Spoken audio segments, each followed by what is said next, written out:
Hiya, I'm Claire Hiett. I'm a freelance artist, and what that means is basically it's my job to make art. I know, I'm lucky, aren't I? I went to the library last week and I borrowed Kevin and the Biscuit Bandit. And the reason I borrowed this is because I wanted to get some inspiration to put this workshop together for the library. This book was written by Philip Reeve and illustrated by Sarah McIntyre. And what I like about this is that Philip Reeve's descriptions and Sarah McIntyre's have inspired me to run this particular workshop for you. What I like about the illustrations is it's almost like a scrapbook in some parts.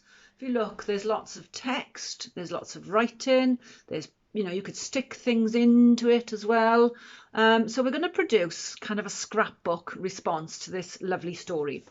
Some of the illustrations as well will inspire us to maybe make some of our own really creative designs, but there's a lot of good can come out of actually copying somebody else's drawings when you're learning to draw, because you learn about the way that other people see the world, or the way that other people imagine things to be. You also learn about the way they make marks on paper, and you can learn about materials that they use. So I'm going to talk to you about the materials that we're going to use next, and then we're going to have some creative fun based on this story. Okay,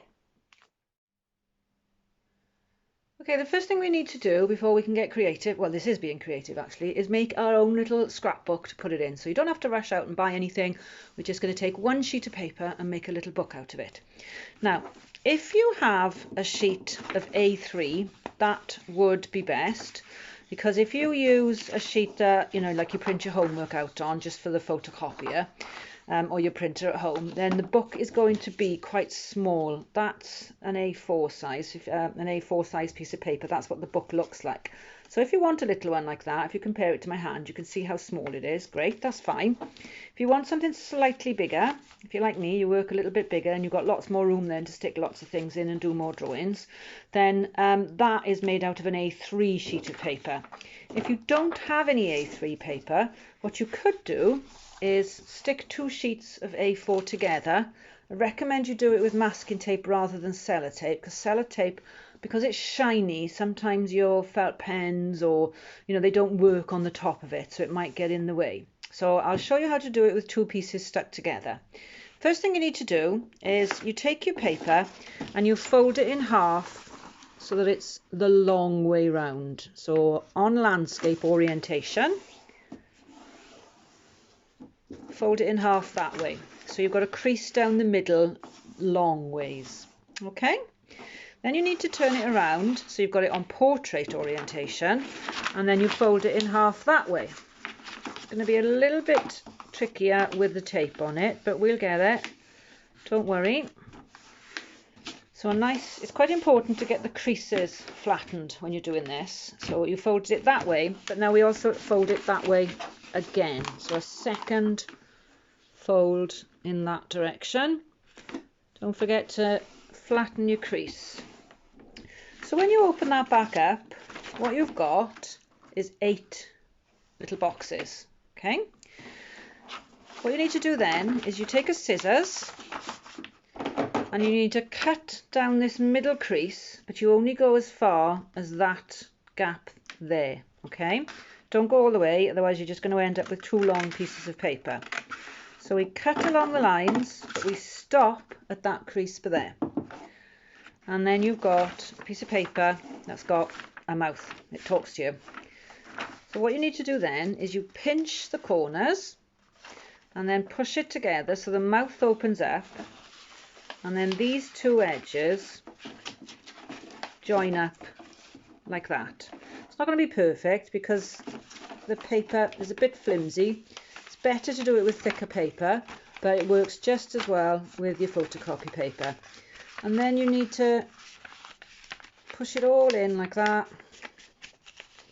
Make sure your creases are nice and flat all the way around. And there you have a little book. Next thing we can do, if you want more pages in your book, because you've got, this is the one we made earlier, so you've got 1, 2, 3 double page spreads if you just leave it like that. However, if you've got a needle and thread, or if you can raid your mum's or your nana's sewing box and borrow a needle and thread, then if you sort of stitch down what we call the spine, which is the folded bit there, then you can end up with more pages. I made this one in a previous workshop, and as well as the 1, 2, 3 double page spreads, you can then cut the edges and across the top to make more pages. So I'll show you how to do that. What you do need to do, well, you've got choice really. You could either just sort of stitch the middle of the book right through the middle like that, and then maybe put some bows or some knots on that side. Or if you actually put stitches in every turn of every page, then you get more pages that way. There's one here that I've just stitched down the middle, and I left the string long so I can hang it up if I wanted to on my wall or something.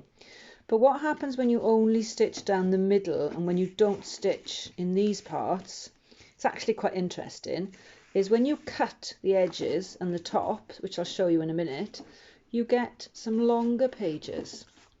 So that's quite quirky for a little scrapbook as well. I quite like that one. So I'll show you what I mean now. I'll do it on camera for you to see.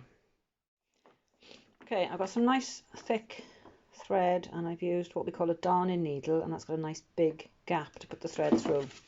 So if you take the middle of the book, there's your 3 double page spreads, you go in the middle, and if you want your knots to be on the outside, you start from the outside. If you want your knots to be on the inside, you start on the inside. So if I just push the needle through the paper, pull the thread through, leave a bit on the end there so I can tie a knot, and then just do a stitch back out the other side.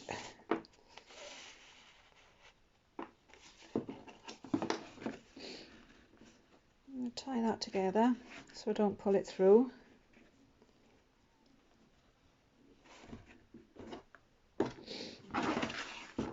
And then I'm going to keep going. Big stitches all the way up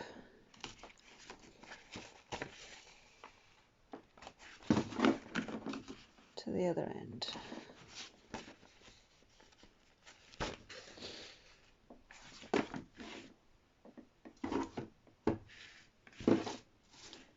Let's put that out of the way. And then if you leave a longish thread again, cut that off.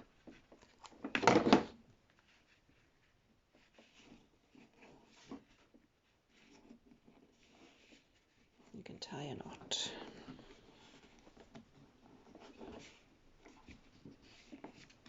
So there you've cut down the middle. Now what you could do, if you want to make one like this little one that I showed you, where you've got the longer pages and the shorter pages, that is all the sewing that you need to do. So if you cut the bits that are joined now down that line,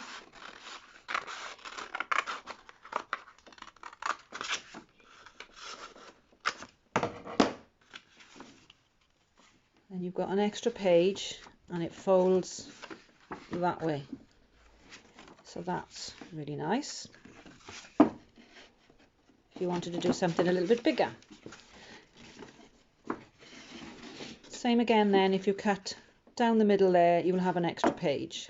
If, however, you wanted just standard size pages, what you're going to need to do is you're going to need to sew all of these bits.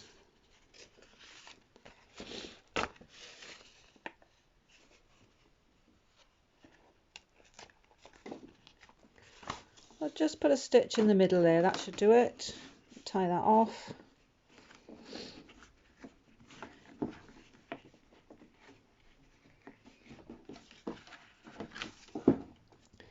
And then, because we've already cut that one earlier, you can see that that now doesn't move any further than a normal page. But what we now need to do once we cut the thread,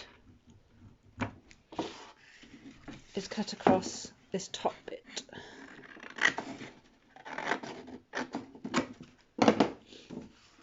And then you've got another couple of pages. If you want to do the same again on this one, just put one stitch in the middle.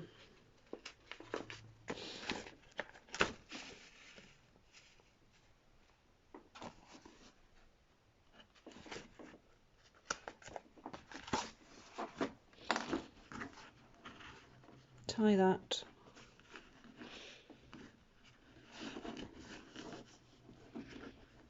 Just do a double knot so it doesn't come undone.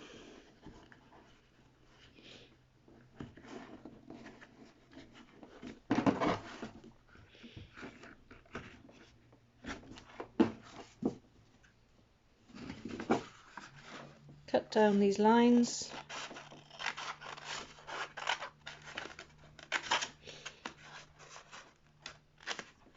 Two more pages, and this one you'll need to cut across the top as far as the middle, and then you've got twice the amount of pages in your book, and that's not going to fall apart. So now we're ready to fill it with some lovely stuff from Kevin and the Biscuit Bandit. Now that we've made our books and we've made extra pages by stitching the spines together, we're going to prepare the pages. I don't like to always start with a white piece of paper. And if you look at the illustrations in Kevin and the Biscuit Bandit, I know the cover's red, so maybe you could put some red on your pages. But the illustrations are all very monochrome. And what monochrome means is shades of one colour. So there's lots of blue in it. It's this monochrome blue. So what I'm going to do is I'm going to paint a couple of pages blue so that I'm actually starting with a blue sheet of paper instead of a white one. And as I said, because the cover's red, we'll add some red paint to some of our pages as well. So we're going to do that next. I'm going to put some blue. I've chosen this double page spread here because there's no lumpy bits of string on it. So like this double page spread here in the book, I'm going to paint this one a light blue. I've got this ready mixed paint, which is probably a bit dark. Let's have a look. Don't squeeze too much out, because with these ready mixed paints or with acrylic paints, they're plastic. They're made of plastic, and if you wash them down the sink, they could over time clog up your sinks. So don't go using too much of them. You can always add a little bit more to the palette, but once you've mixed it, because I'm going to add some white to this now to lighten it up, once you've mixed it, you won't be able to put that back into the pot, and you don't want to be throwing it down the sink. So if you have got paint wasted at the end, I recommend that you wipe it up with a bit of tissue, put that in the bin before you wash your palettes. I'm going to add some white. I'll put it in a different part of the palette. If you want to mix anything with white, that's known as a tint. You always want to start with the white and put a little bit of the blue in at a time. If you did it the other way around, you'd probably only get to a certain level of light blue and it would never go any lighter. So it's much better to start with your lightest colours when you're mixing paint and feed your darker ones into them. It's starting to look okay now, not too bad. Maybe a little bit more blue.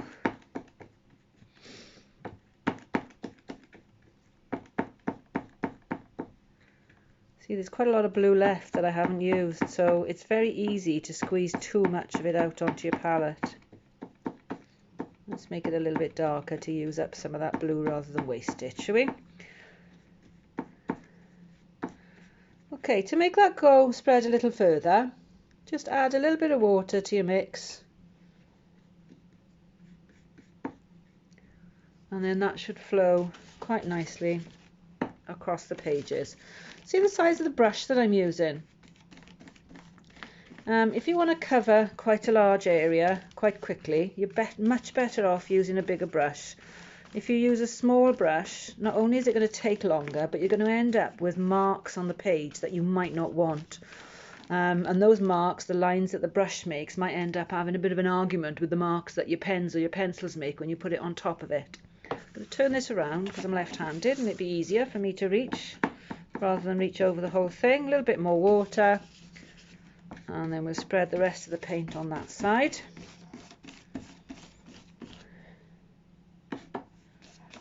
And then I've got a double page spread in blue ready to respond to once it's dried. Now this type of paint doesn't take very long to dry either, but you do need to make sure that it's completely dry before you try and draw on it, otherwise it won't work.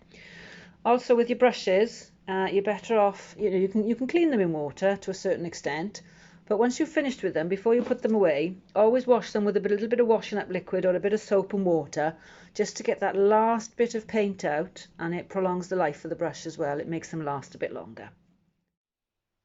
Now that the paint has dried, I've also put a splodge of red on that page. I'm not being too precious about it because it's only a background, and when you draw something on top of that, it'll look completely different. So don't worry too much about being too precious about the bits of paint you put down. I also put some paint on the back there, and I don't mind that it's transferred a little bit that when it was a bit tacky. Another thing I like to do is I keep a box or a basket of scrap papers that I can use for collage and just for sticking down on a piece of paper so that I can draw on top of it, so that I'm not starting with a white sheet of paper.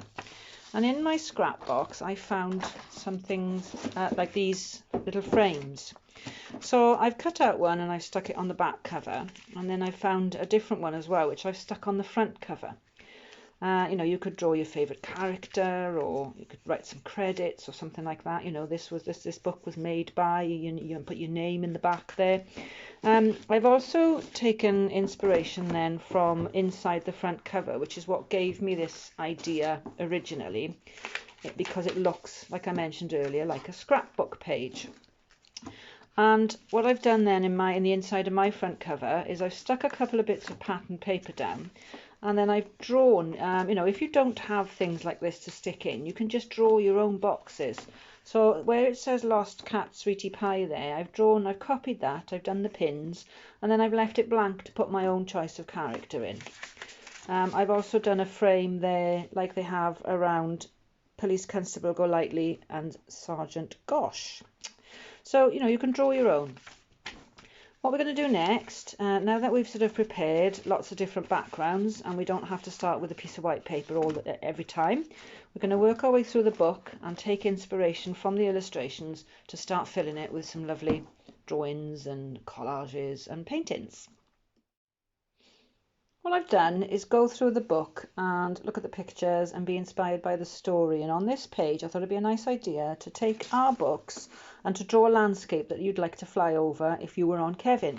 So I've got this page here, and because I've got a red blob on it, I think I'd like to have a rainbow in mine. So I'm going to turn that into a rainbow, and then I'm going to draw a landscape. So we just get some orange next to that. If you're not sure what it looks like, you can always look it up. Take some yellow. Not a great yellow, it's nearly run out, but it's okay for this purpose. Then we've got green.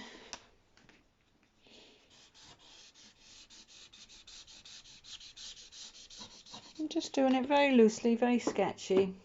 Blue's next.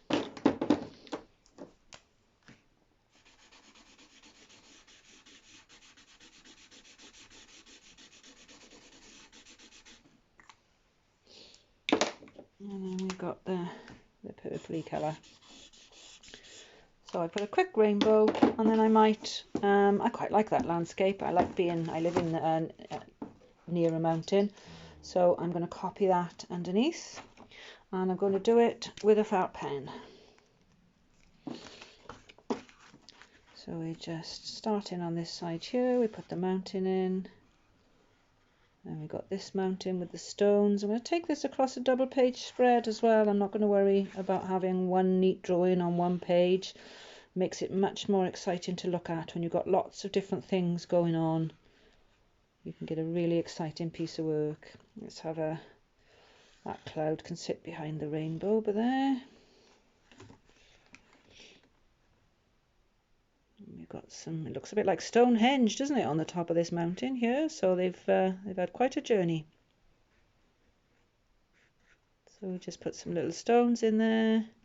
You know, you can make this up. You can put anything. You can put a nice building or a nice place that you like to go. So keep going with that, and then we'll move on and have a look at something else. Okay, so I finished my landscape that I'd like to fly over in my dreams if I had a flying horse like Kevin. I've done a little drawing of Kevin there, and the wee kind of word that, you know, that's the kind of noise I suppose you'd make if you were flying on a horse over a nice landscape. So all I did was colour in the drawing from earlier. Then I think it'd be a nice idea if you maybe drew your favourite characters. And my favourite characters are Neville and Beyonce. I think they're quite cheeky. So I've done a little drawing of them in that frame that I stuck in on the front. I also quite like the sea monkeys. So there's a cheeky little sea monkey keeping an eye on what's going on there. And I've done a kind of a, I suppose it's my own version of a wanted poster of the naughty sea monkeys. And I've put it on that red bit of paint because it's red for danger, because they're the naughty ones. Then, as I said about being inspired by the inside front cover, the scrapbook style pages, I've done this Who Ate All the Biscuits little character down here from one of the pages. I think that's Neville and Beyonce when they were off on their stealing spree as well. So I'm going to keep that going and fill in those boxes and have that page looking like that. So then I included a little printout of my favourite chocolate hobnob biscuits. I drew a little smiley face, yum yum. And then I drew the ingredients that you might want to make chocolate biscuits. Chocolate, biscuit flour, sugar, butter.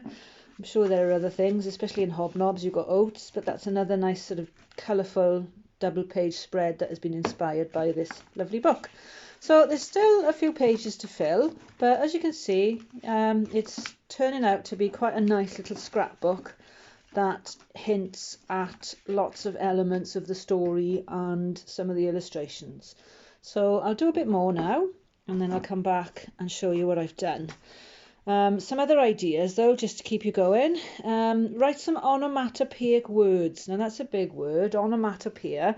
It means a word that sounds like a sound basically. So woo, woo, woo of the police car. Or you've got a bang or a crash. Or like I did with Kevin flying, whee, those kinds of words. So you could write some of those throughout, because it's quite good to have a bit of text and writing and feelings and things like that. I put buzz for the bees, the flies around the sea monkeys. It's quite nice to have some words in your scrapbook as well. So that's another idea.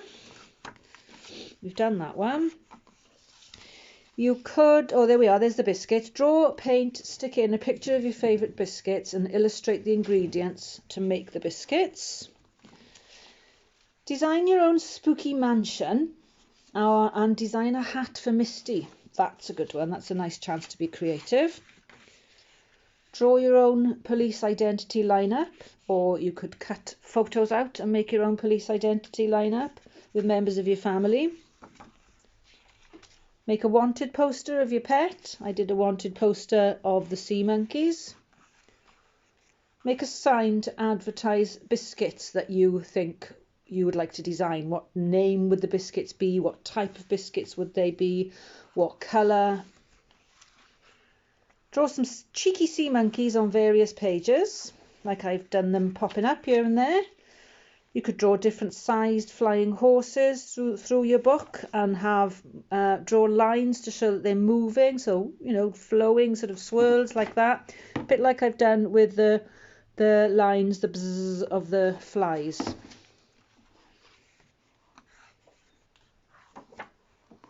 You could draw you and your best friend.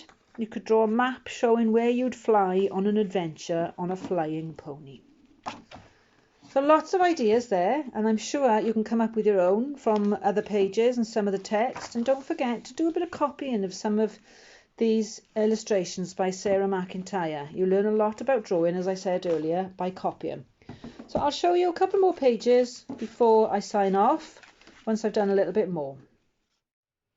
So I've finished my little book. I filled it up. I suppose you could call it a zine, scrapbook, anything you want really. Neville and Beyonce and a sea monkey, my favourite characters. I've done these little flies flying around sort of all the way through behind. That's the sort of inspired by the inside cover. Then we've got the landscape with Kevin flying over the rainbow. Some favourite biscuits and some ingredients for the biscuits. Then we got poor Zach with the poop, and there's Kevin flying away after he's done the deed.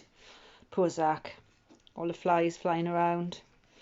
Then we've got some roly-poly flying ponies, and I've done these with collage. So I've just taken a little bit of scrap pattern paper and I've cut out the shape of the horse and stuck them in the book. So we've got a bigger one and a little one, just to play around with scale and playing around with different patterns to see what mood you can get from it. Then I've designed a couple of crazy hats for Misty. So this one is based on the factory, the Sprout Squashy factory, and then there's a big Sprout Squashy on her head. And then we've got the sea monkeys, and it's a sort of a design for a wanted poster. On the back, here we are, we've got the Sprout Squashy chef, that's hard to say, in prison, and we've got Happy Ever After with the main characters there at the end. Great, okay, so I hope you enjoyed, and I hope you've been inspired by this lovely story and the fantastic illustrations by Sarah McIntyre. If you would like to share your little zines, scrapbooks with us, that would be wonderful. Send it to this email address here, lhayes@npt.gov.uk. Great to see pictures of your scrapbooks, and then they can be shared on the library's social media then as well. And then if anybody wants any further information about me and what I do, or to get in touch, there's my social media handles there. Hope you've enjoyed this. There'll be a couple more, 3 more videos I'm making for the Winter of Wellbeing project, so hope to see you again soon. Diolch yn fawr.